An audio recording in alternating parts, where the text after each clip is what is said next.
Okay, we need to address the next color on this, and brass has a bit of a green tinge, and if you mix burnt sienna with a tiny touch, and I do mean tiny touch, of phthalo blue, which is the stronger, more turquoisey type of blue, you get this interesting kind of green, kind of a brown green type of color.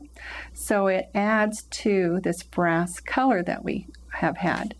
And just a little more medium here. Don't want to make it too dark. We want it fairly thin. So, but not so thin that it separates. And again, as on the first step, you know, we went almost all the way over. But to make this container look round, we need to keep this glaze a little closer over here to this darker highlight. And you can see where it's a lot darker.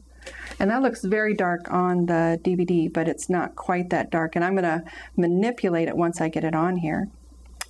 And so that makes it duller, darker, but you don't have to put it everywhere because we've got a little glow down here.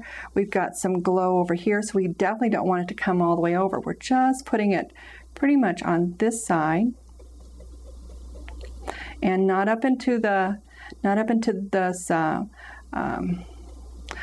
over here where it's all bright and pink, but we can work it up just a little bit up into this magnolia area, just where it's closest to the highlight, and then we'll blend it out a little bit, but you don't want to cover up too much. We're going to come in and put some more magnolia oh dear, some more permanent magenta up there. I don't even know what I'm saying here today.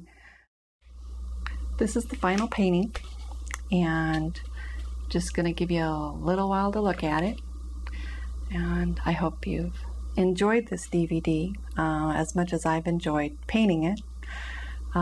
This was one of my favoriteest workshop lessons that I have ever created. So this way we can share it with more artists. And you can see where I've drugged the black into the handle, into the back of the container, down the edge a little bit, into this leaf area, a little bit into the satin, through here, a little bit into the satin here, so it just kind of makes it a little more mysterious.